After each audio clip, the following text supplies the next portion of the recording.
ሓደ ግዜ ህይወት ክትፅሮም ዘይትኽእል ብድሆታት ተሸክመካ ፍቕሪ በቲኻ ተምፅኦ ፀሊእኻ ትገድፎ ከም ዘይኮነ ኩላትና ንሰማዓሉ ሓቂ እዩ። ፍቕሪ ማለት ስምዒት እዩ። ልብኻ ሸፊቱ ዕላማኻ ራእይኻ ሕልምኻ ንጎኒ ወንዚፉ ኣብ ዓንኬል ባህግን ድልየትን ስምዒትን ይሽመካ። ዕድመይ ዓቕሚ ኣዳም ዝኣኸልኩ ጎርዞ እየ። ክሳብዚ ዕድመ እዚ ፍቕሪ እንታይ ምዃኑ ካብ ዕላል ሓሊፈ ሒዝኒ ወይ እውን የሕሊፈ ኣይፈልጥን። እንተብዕላል ግን ኣኺሉ ተሪፍኒ።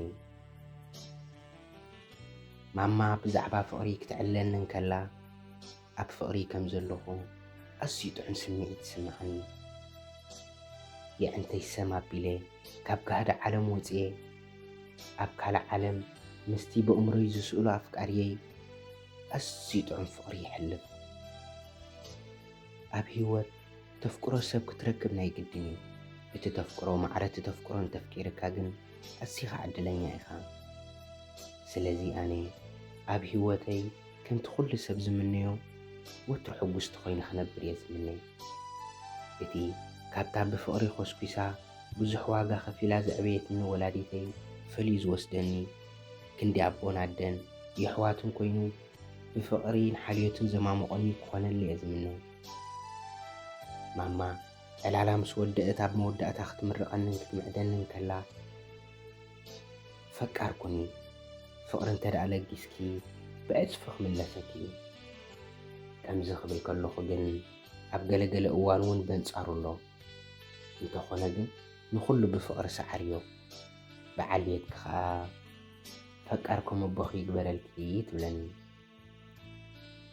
ኣዝዩ ጥዑም ምንዮት።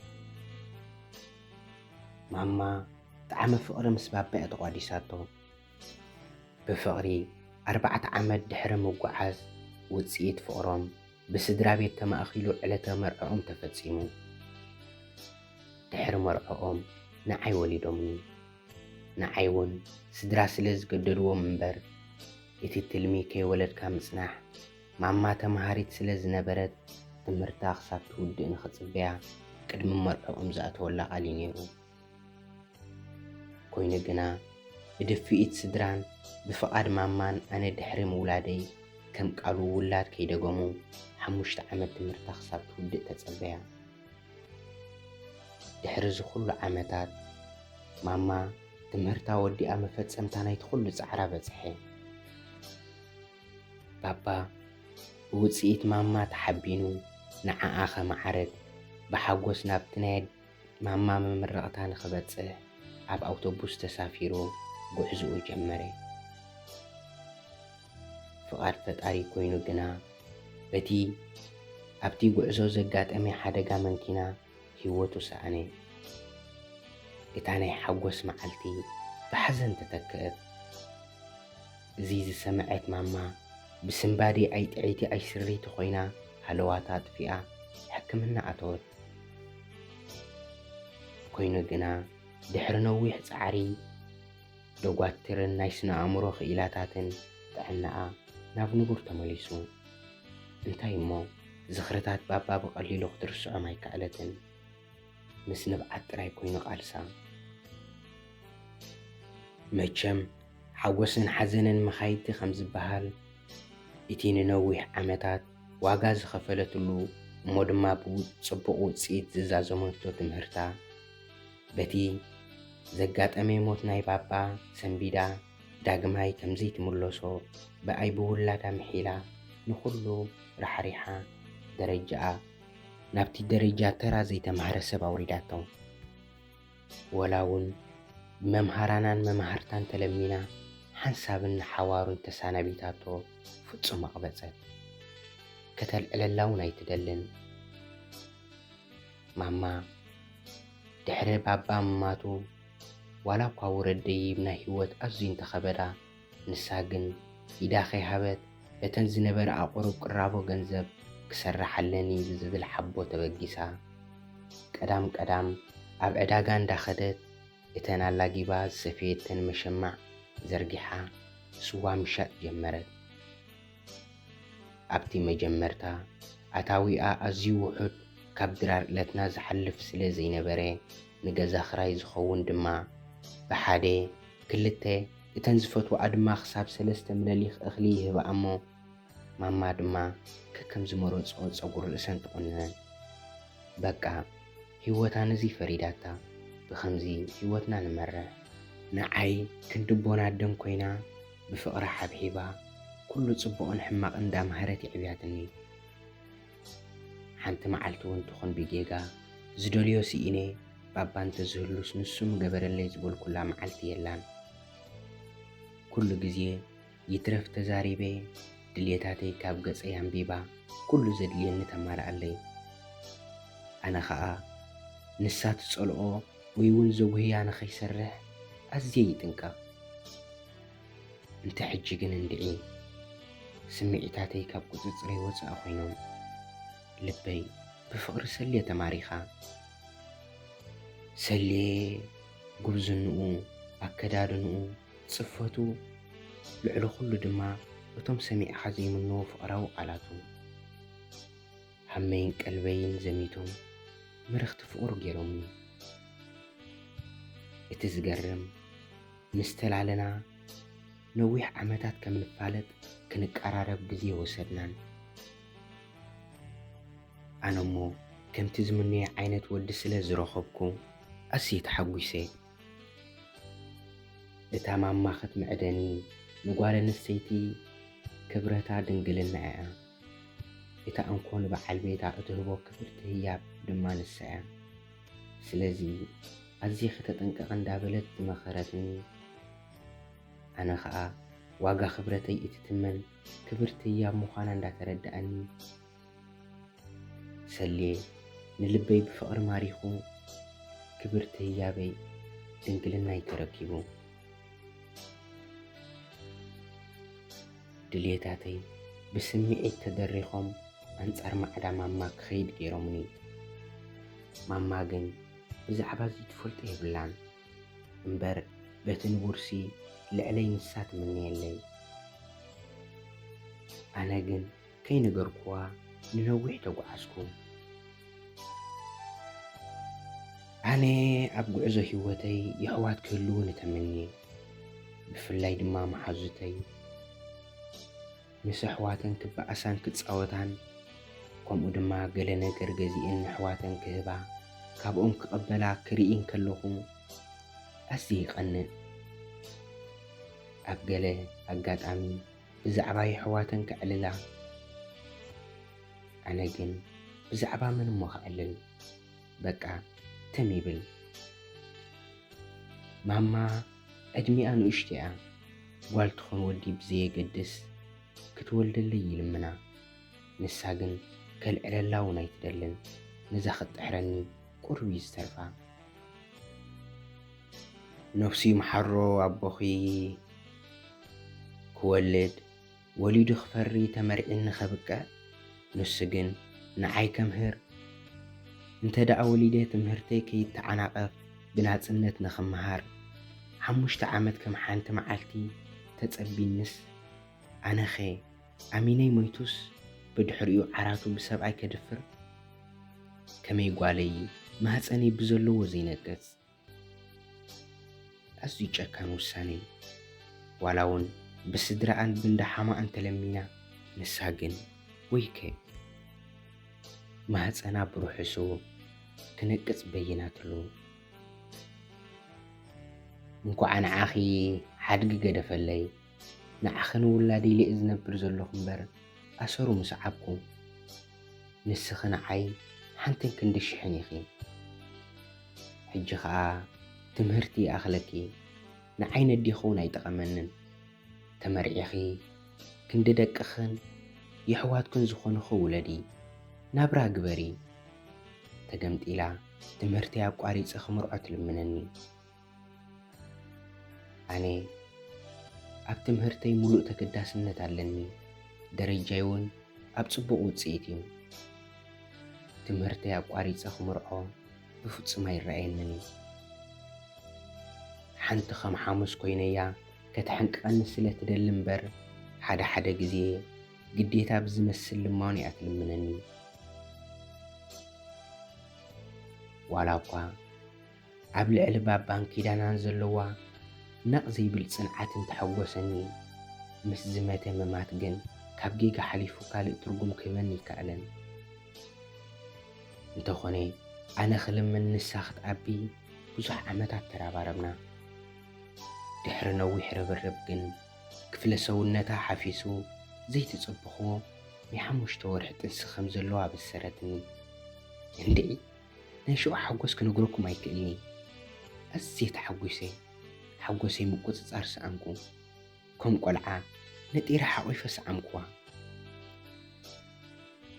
ኣነ እውን እንተስ ሓጐስና ክኹለፍ እንተስ ድርብ ሓጐስ ክኾነልና እቲ ንነዊሕ ዝሓባእኹላ ምስጢር ፍቕራዊ ጉዕዞ ያበሰርክዋ።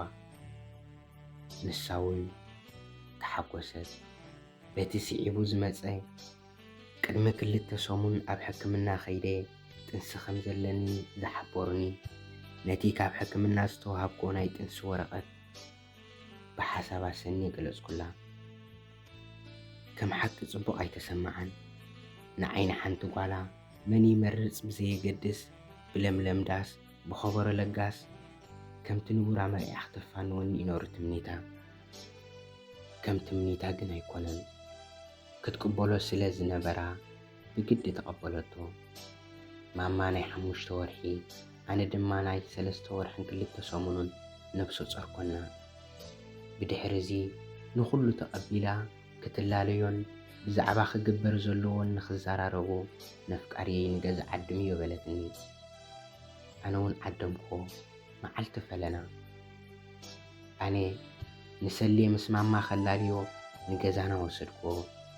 ማማ ድማ ዝቐረብ ቀሪባ ኣፍቃሪ ጓላ ክትላለ ኣብ ገዛ ብሃንቀውታ ትጽበ። ኣብ ኣፍ ደገ በጻሕና። ንኽትቅበለና ስማ ድመጽኩ። በቲ ጥዑም ድምፃ መጺኹም ዶ ድራረይ ኣድሚፃ ክትቅበለና ናብ ኣፍ ደገ ተቐልቀለት። ሻቡ ፍሕሹ ገጻ ጸለሎ ተኸዲኑ የዕንታ ፈጢጦም ሰልየ ስም ኣፍቃሪ ይጸውዐት። ንሱ እውን ብስምባደይ ምግራም ኣሰኒ ለትሽ በለ። ኣነ በቲ ኣብ ገጽ ክልቲኦም ዝንበብ ዝነበረ ናይ ሓዘንን ስምባደን ስምዒት ድንግርግር በለኒ። ኣበይ ይፋለጡ ኸይብል ምናልባት እቲ ትሰርሓሉ ቦታ ምስ ብዙሕ ሰብ ስለ ዘራኽባ ምናልባት ዶ ኣብኡ ይኸውን ይብል። ከምኡ ግን ኣይነበረን። ማማ ንእሎቱ ንብዓቲ ዕንታ ኣብ ምዕጉርታ ዛረየ። ዓዊልካ ዘይብከዮ ሞት ሕፁይ ኮይኑዋ እዋይ ተዕድለይ ብምባል ገጻ መሊሳ ንገዝኣ ኣተወት።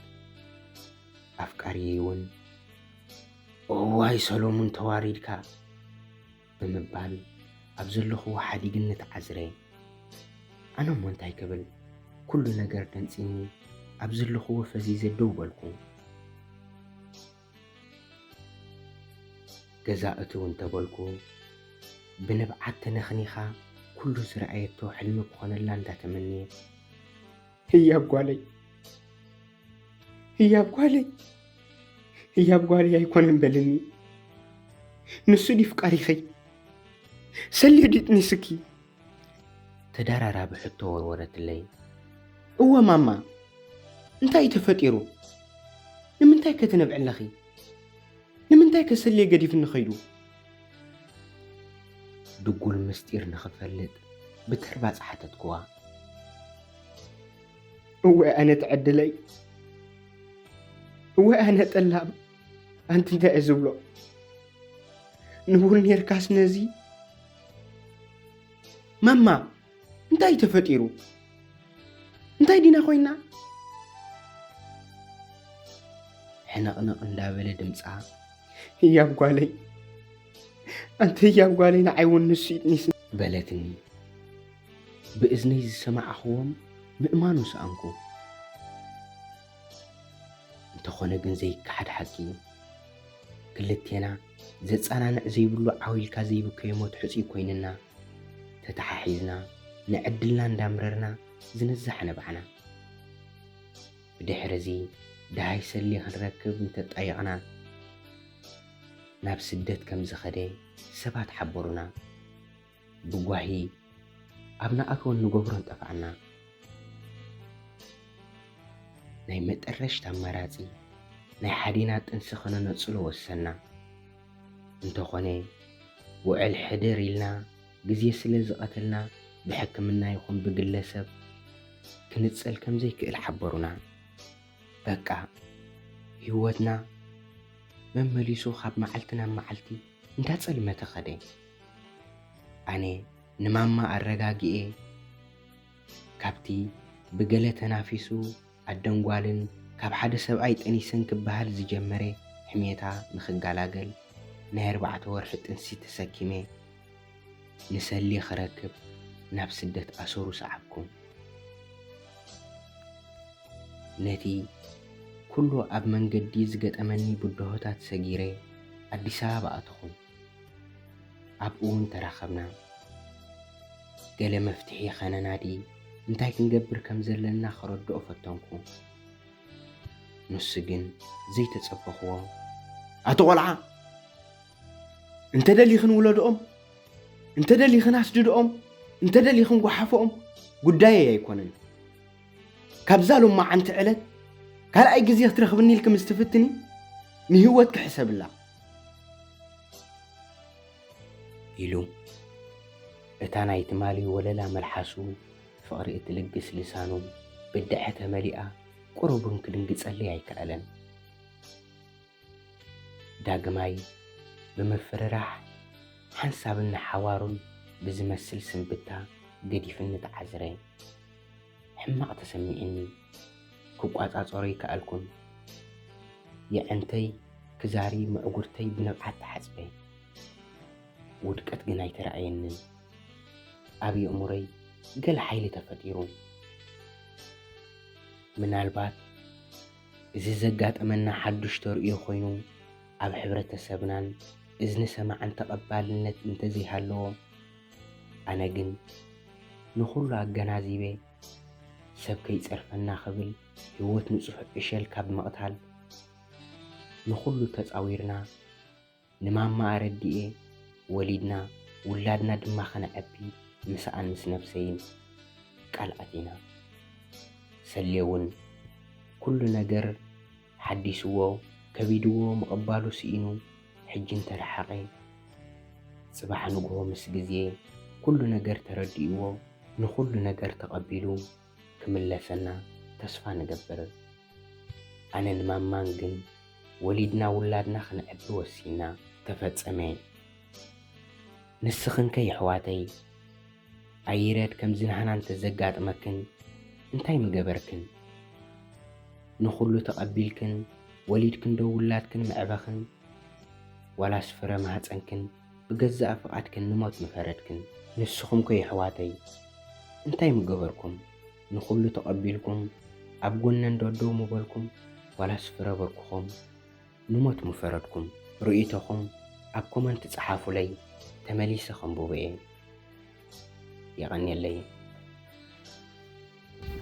ካብዛ ዛንታ ብዙሕ ተማሂርና ክንከውን ተስፋ እንዳገበርና መደብና ኣብዚ ንዛዝም ብኻልእ ትሕዝቶ ክሳብ ንራኸብ ኣብ ዘለናዮ ሰላምን ፍቕርን ጥዕና ምስ ዓወት ንምነ ነዛ ቻነል ሓደሽቲ ዝኾንኩም ሰባት ሳብስክራይብ ብምግባር ነታ ናይ ደወል ምልክት ብምጥዋቕ ቤተሰብ ክትኮኑ ንዕድም ሸር ላይክ ኮመንት ብምጽሓፍ ምትብባዕኹም ኣይፈለየና ክትረኽቡና ንትደልዩ ክትረኽቡና ትኽእሉ ኢኹም ይቐኒየለይ